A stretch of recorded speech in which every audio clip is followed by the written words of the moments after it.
Magandang umaga, ngayon po ay araw ng Linggo, July 19, 2026. Update po muli tayo sa lagay ng panahon. Ayon pa sa pag-asa, southwest monsoon o habagat ang nakakaapekto sa western section ng northern Luzon.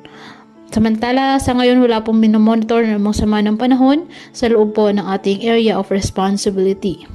Samantala, base po sa long range forecast, may posible pong bagyo na tatawid sa Luzon sa susunod po na linggo. Base po sa ilang models, simulation, nakikitang maaaring tumawid ang naturang sistema sa ilang bahagi ng Luzon mula po extreme northern Luzon hanggang southern Luzon.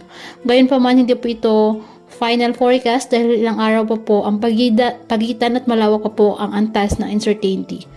Posible pang magbago ang mga nasabing forecast.